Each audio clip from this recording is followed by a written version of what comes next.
Assalamu alaikum wa rahmatullahi wa barakatuh.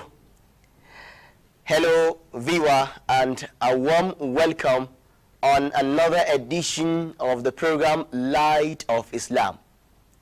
Light of Islam is a program designed to enlighten the public on the teachings of Islam and to clear some misconceptions that surround the Islamic faith. My name is Zubairu Muhammad Oyoya. It is important to know that even though the knowledge of inheritance is perceived as difficult owing to its mathematical inclination, it is essential for Muslims to be abreast with this important knowledge of inheritance. The knowledge of valuation and sharing of inheritance or properties belonging to our loved ones after their demise, in order to eschew enmity, difficulties, rancors, and confusion. It is on this premise that we have invited an Islamic scholar who has the right credentials to speak on the topic inheritance in Islam. The topic again, inheritance in Islam. I have as a guest in the studio, though an Islamic scholar, but also a legal practitioner. He is Barrister Abdullahi Liman. Assalamu alaikum wa rahmatullahi wa barakatuh. Wa alaikum assalam. You're welcome on the program. Thank you very much. Thank you for having me. Well, I appreciate you for coming. Thank you very much. And we'll begin headlong by asking you the first question. Please, take us through the meaning of inheritance. So, Alhamdulillah. أعوذ بالله من الشيطان الرجيم. بسم الله الرحمن الرحيم. يا أيها الناس اتقوا ربكم الذي خلقكم من نفس واحدة وخلق منها زوجها وبث منهما رجالا كثيرا ونساء واتقوا الله الذي تساءلون به والأرحام إن الله كان عليكم رقيبا. يا أيها الذين آمنوا اتقوا الله حق تقاته ولا تموتن إلا وأنتم مسلمون. يا أيها الذين آمنوا كونوا قوامين لله شهداء بالقسط ولا يجرمنكم شنآن قوم ألا تعدلوا أعدلوا وأقربوا للتقوى واتقوا الله إن الله لعلكم ترحمون. أما بعد, Assalamu alaikum wa rahmatullahi ta'ala wa barakatuh. Wa alaikum assalam wa rahmatullahi wa barakatuh. First of all, thank you for having me, and we respect your question about Islamic inheritance. Islamic inheritance is more important than any other subject matter or topic in Islam, because Prophet Muhammad sallallahu alaihi wasallam said, "Ta'alamu al-fara'i wa ta'alamu fa inna nisful ilm huwa yunza." Prophet said that search for the knowledge of an inheritance, because it's the half of the entire knowledge, and it's the first knowledge that will be taken away from our ummah. Subhanallah. It's the first knowledge that will be taken away from our ummah. Subhanallah. That is why today, when we are talking about inheritance, if you read this town, they say go and meet so person in so town. Yes. And Prophet encouraged that we must educate others, we must learn about the knowledge. Inheritance in Islam are all things that someone leave behind. The property that one has, the money, the houses, whatever that you leave behind when you are no more, and that is what form inheritance.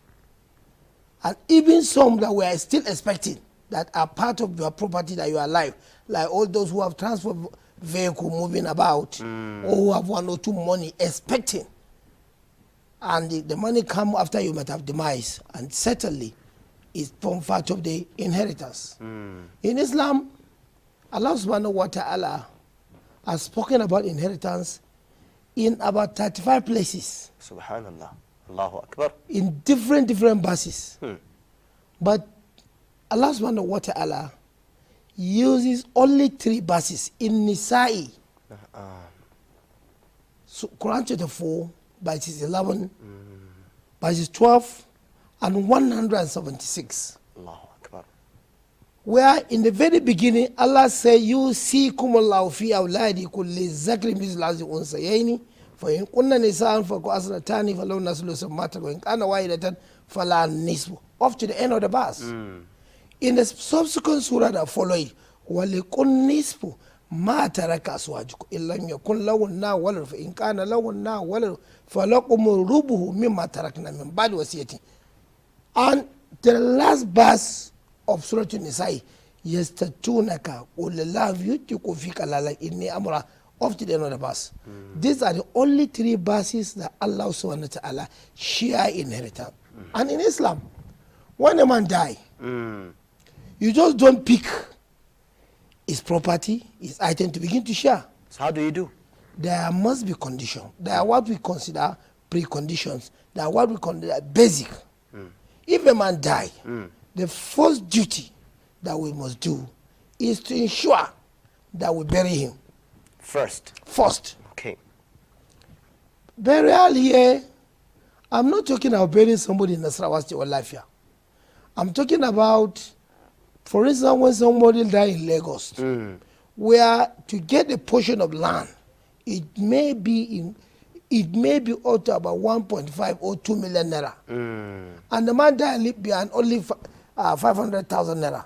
That is to tell you, Ummah need to help before they could be able to bury him. Yes. But when you die in Lafia, the burial is free, the likafani is free. Yes. But whatever expenses that is incurred, it is allowed the property of the deceased Be taken from it. Yes. No matter the expensive. Some will die in London. They have to fly the cost down home. Yes. And they have to do one or two things. Expensive. And this is what. Number one. Number two is debt. Prophet Muhammad sallallahu alaihi wasallam, in several occasions, when being invited to perform funeral prayer. Yeah, funeral prayer. Yes. You will always ask, is he indebted? If they say yeah, sometimes you bring the money and pay. Sometimes he will tell the family to. Sometimes he will say, "Salu Allah sahibakum." Pray for your God. Me, I'm going. He will leave. He will not pray for the deceased. To tell you how important settlement of debt before actual distribution.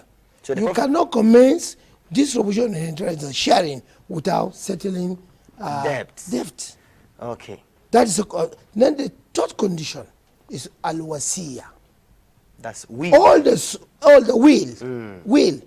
You know, Islamic will is totally different with the will under the Act.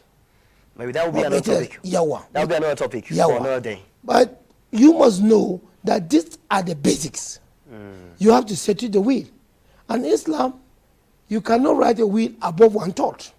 Unlike in the Will Act, you are allowed to will out all your property to anybody that you like, including animals. But under Islam, no. You can only will out 1/3 of your property. Because this happened during a Sahabat. Abdullahi, Sahabat, not Sa'ad. When I remember the name. One of the companions. Invited Prophet Muhammad sallallahu to his house when he was sick. Prophet came, poured water on his body, came back to life. Say, Ya Rasul, I have money, I have houses, but I have only a daughter. What should I do? Allahu Akbar. Can I give out the entire of my property for charity? And Nabi said no. Can I give half? And Nabi said no. Can I give 1/3? 2/3? Okay, 2/3. Nabi said no. What about that? Yes. Then Prophet laid foundation that it is better for you to leave your family with richness than to leave them in poverty. Allahu and Akbar. that laid the foundation of 1/3. Allahu Akbar. Now, after settling the three basic conditions, which are burial, debt, and wasiya, there are what we call precondition in Islam. Okay. First of all, we don't talk about inheritance when somebody didn't die. When I'm alive, you can't talk about inheritance. Yes. So first thing, precondition is what? Death. You have to He die first. He has to die. One has to die. Yeah, well, if he die, then the second one, does he have property? If you die and you don't have anything, what is going to be share? Nothing. Nothing. And the third as condition is going to be, does he have heirs? Those who are going to inherit from him. A man is a visitor in Lafia, for instance, and he died. Nobody know where he's coming from. His property will definitely be taken over by Baitul Mal or to the government. And in Islam also, after satisfying these preconditions, these three preconditions, we still, all these are in the process of distribution of inheritance. Then the next aspect that we have to look at is not everybody that inherit in Islam. Islam has a condition. This is quite a wide topic. Yeah, it's not everybody that inherit in Islam. First of all, a man whom we are not in the same religion, he doesn't inherit from you. Even if you have a son yes. that is not in your religion, or you come back to another religion, he will not inherit from you, and you will never inherit from him. One whom he's supposed to inherit from is also not going to inherit from him. Even he has all the money in the Even world. you have all the money, you will not inherit from him. And he will not you will not also is the same way. And also a slave. A slave. You will not inherit. That is, these are those who are far from inheriting. And also, when we look at this one is far, and these are preconditions, these are basics, we must also know in Islam, those who inherit from one another. It's not just when someone dies, you will just come to the family and begin to look. You will know who are his immediate family. And in Islam, like Sheikh Al-Nas in his book, The Askari, has stipulated 25. No, he wrote book on Askari. Oh, okay. He wrote book on Islamic inheritance. It's a particular topic. Okay. He has stipulated 25 different classes of heirs. Wow. When you take Risala, a popular Risala, Yeah. mention only 17.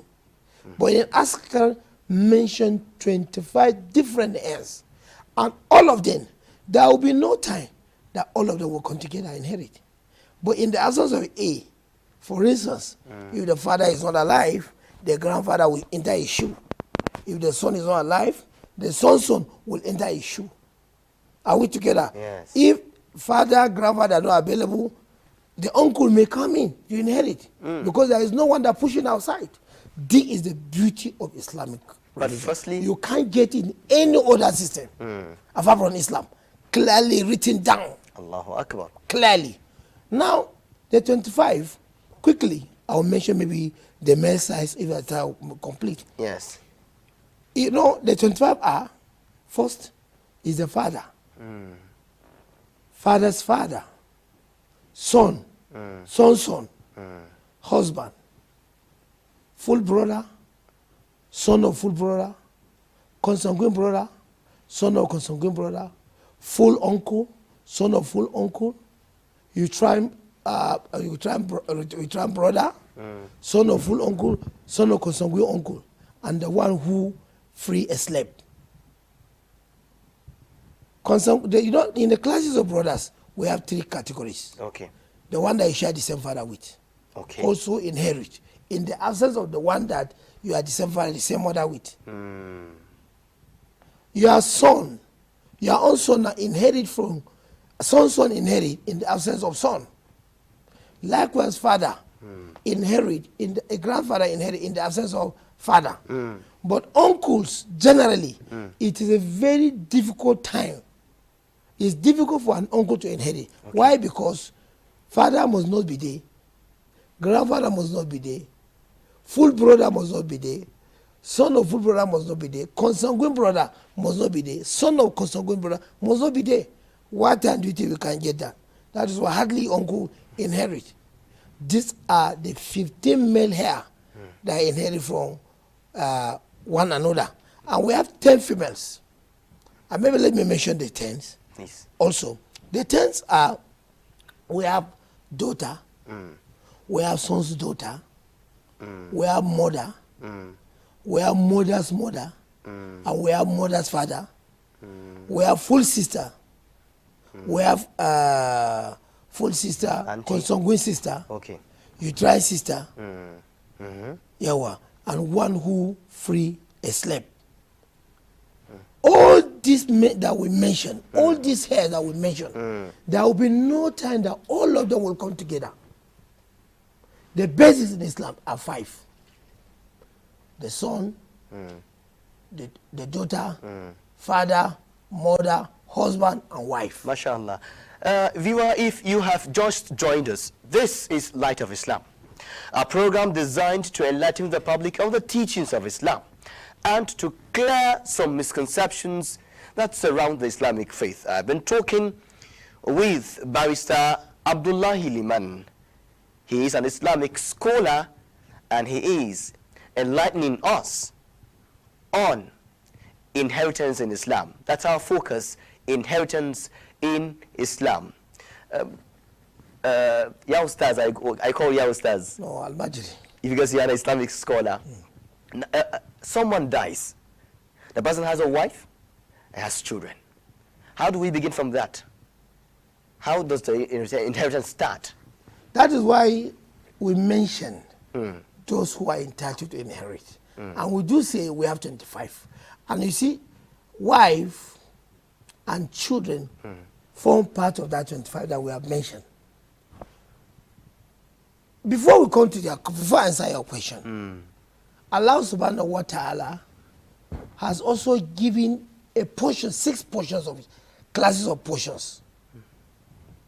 That if you must inherit from that portion. Okay. 1, you either take 1/6, 1/3, 2/3, 1/4, 1/8, or half of the property. Or half.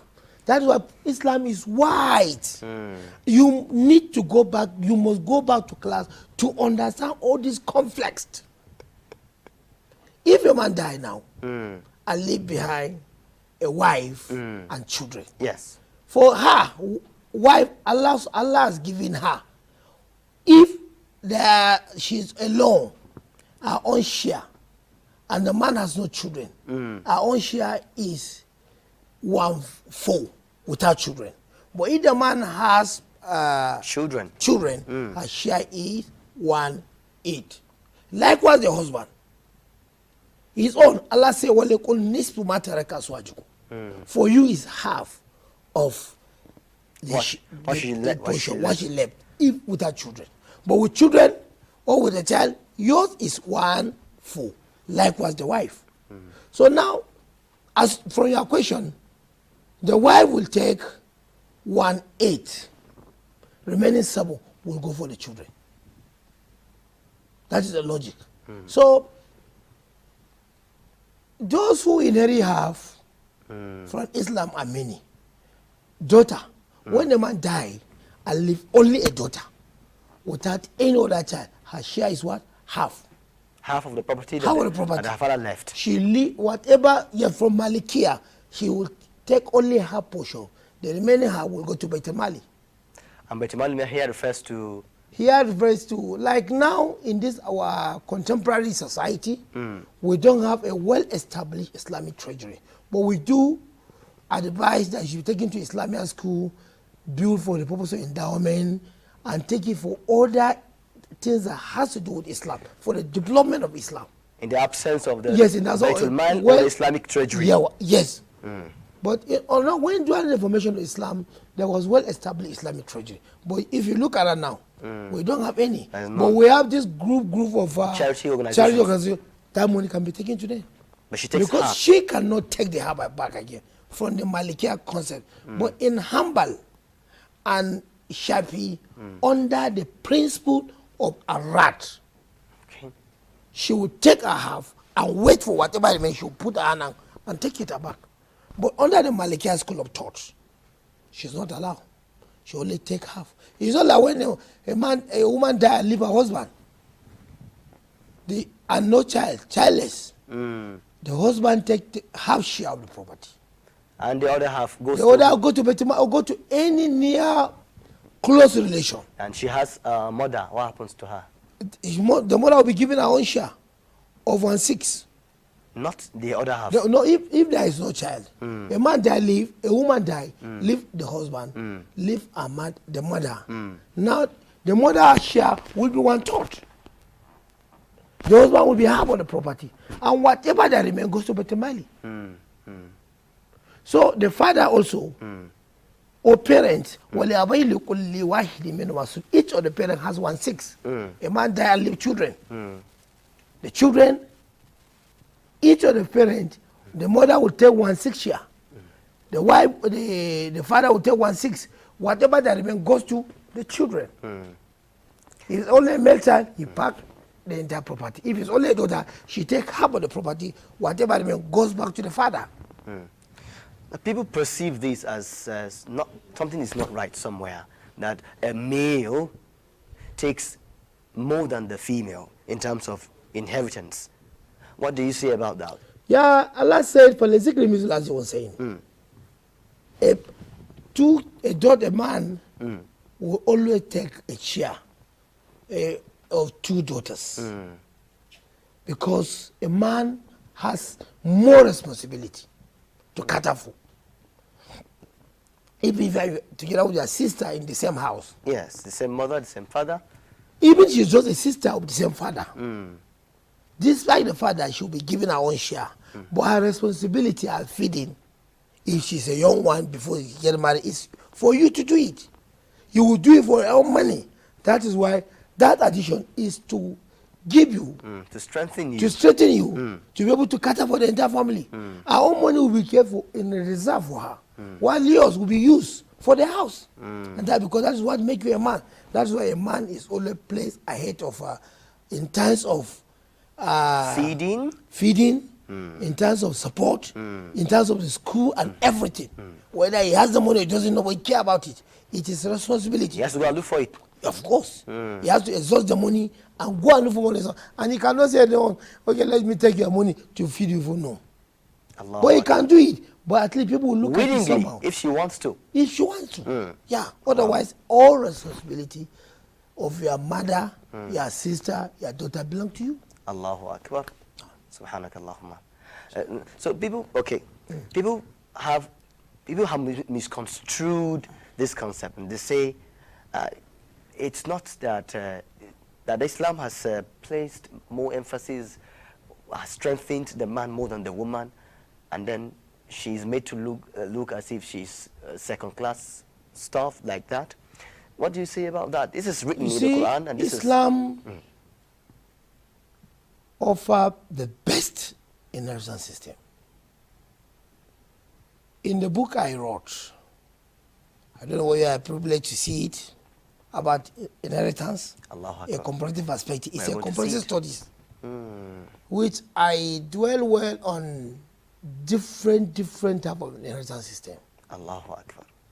Traditional inheritance system, including the way inheritance is distributed in the Bible and in other religion, Hinduism and what have you. If you come back home from within our own locality, let's take for instance, in the Igbo traditional way of inheritance, women get nothing. Subhanallah. Despite Supreme Court judgment in favor of women, they get nothing. Because the men will always tell you, landed property, and most of the property belong to male line. Likewise, in most of the traditional inheritance system, inheritance are only born on the male linear.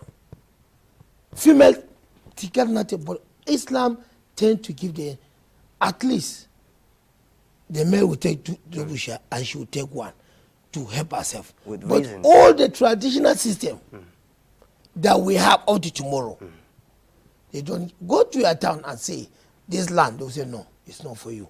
By our tradition, you will not inherit. And nobody will give you anything. Barrister, I think this is a very wide topic that we would need to continue in the next episode. We appreciate you a great deal for the time you spent talking to us. But as your last or parting words, what would you say, one or two, words to the public? Yeah, my call for Muslim Ummah is to go back to school, try to understand inheritance, the concept of inheritance. Because we're having problem every day. A man die, you see how they will just squander his property. Allah said, "Inna lazina yaquluna amwalan yatama zulma, inma yaquluna fil buduni nara wa sayaslawna sa'ira." That is a promise from God that for those who eat anything of inheritance, they eat nothing more than fire into the stomach, and certainly will burn them. And this is what we are doing now. A man die, they will come with style.